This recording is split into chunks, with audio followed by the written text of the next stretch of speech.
Joining us right now to talk more about that is the host of Michelle Malkin Investigates on CRTV.com. Michelle Malkin, it's always a pleasure to see you. Michelle, thanks for joining us. Thanks, Maria. Your thoughts on the president's trade policy here in these tariffs?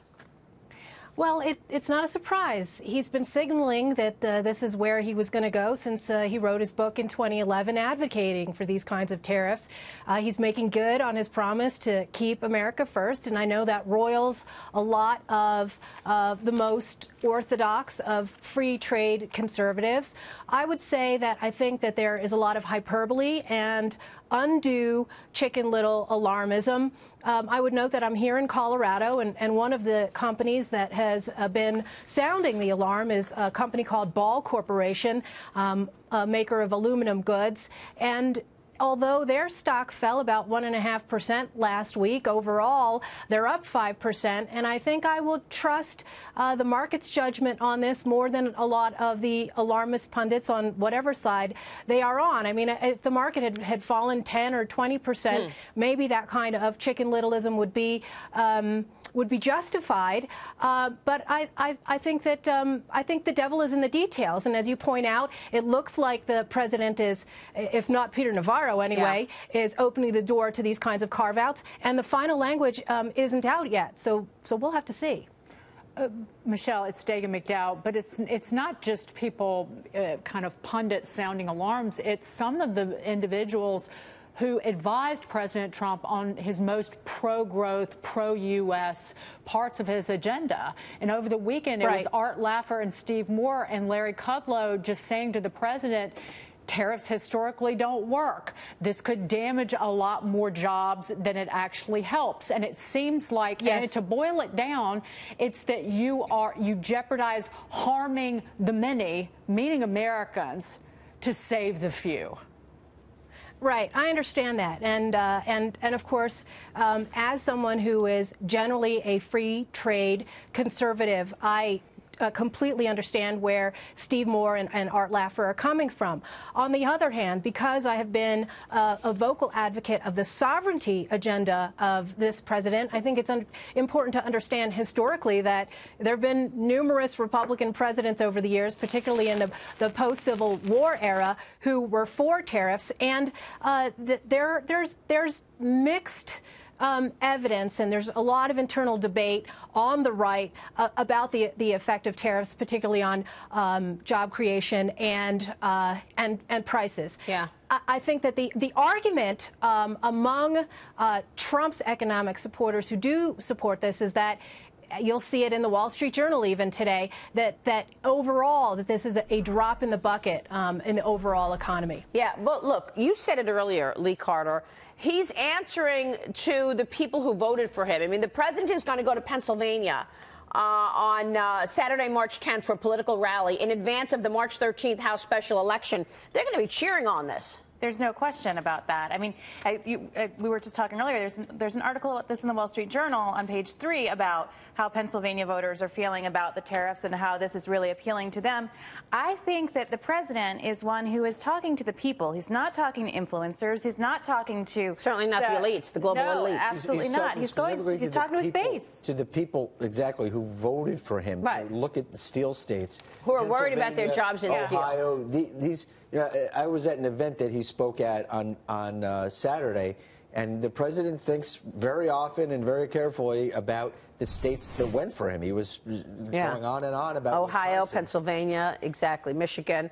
But the people who live in those states who don't work for steel producers, who work for steel consuming industries. Right. But look at Michigan. Look at Michigan. You have a guy quoted in the Journal today as a supplier of metal stampings, and he said, I'm worried about a repeat of 2002. Again, Bush's steel tariffs destroyed 200,000 jobs because of those tariffs. That was more the entire employment of the steel industry back then. And he's worried about the auto companies. They go to other sourcing. Yeah, they're not going to let's not absorb the forget cost. that Trump, when Trump was campaigning, he promised to make better trade deals. They're going to bring back jobs. Yeah. He was going to do all of these things. And so people hear that he's making this move, and that means jobs to them. It means better economic security, and that's not made. While it might not necessarily be evidence-based, that's what people believe. Final word on this, because we've got to get to this illegal immigration story. But go ahead, Michelle.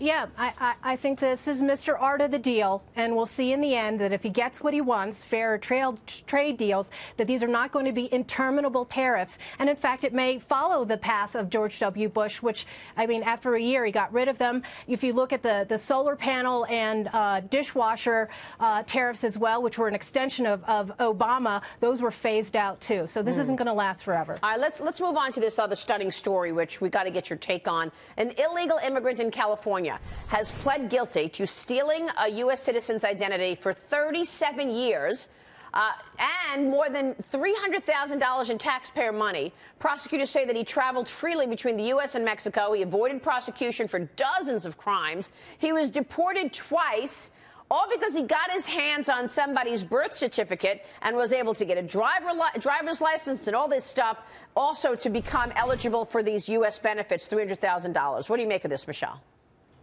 It's outrageous. It's been happening for decades, and I think it certainly gives lie to the idea that this kind of identity theft by illegal aliens is some kind of harmless crime. I mean, I've reported so many times over the last quarter century since I was a columnist at the Los Angeles Daily News about how this victimizes people, and they have to deal with it for the rest of their lives. It's stunning if you look at the amount of theft and the length of crime of this particular individual, but it's way overdue for these kinds of cases to be prosecuted, and I haven't seen this kind of prosecution happen, like I said, over the last 25 years I've been doing this. I think it also points to the fact that the idea that identity theft is seen as some sort of harmless misdemeanor and that it would be forgiven by mass amnesties is why people are so angry that, for example, DACA is a priority over fixing these kinds of so-called misdemeanors and building a wall. Yeah, and by the way, the DACA deadline was supposed to be today,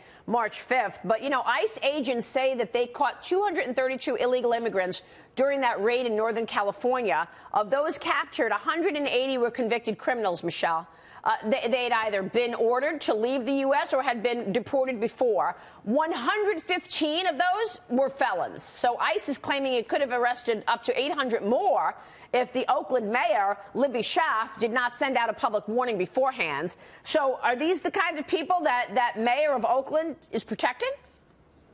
Yeah, that's right. It is a safe space for all kinds of felons, including violent criminal felons. It is a felony, by the way, to aid and abet illegal immigration, and that mayor should be prosecuted. She is a criminal, not in a sanctuary city, but in an outlaw city, and she should be behind bars. All right, Michelle, we'll leave it there. Great to have you on the program today. Thank you, Michelle, and congratulations on winning several Hollywood International Independent Documentary Awards last week for your program, Michelle Malkin Investigates. Great job, Michelle. Thank you. We'll see you soon.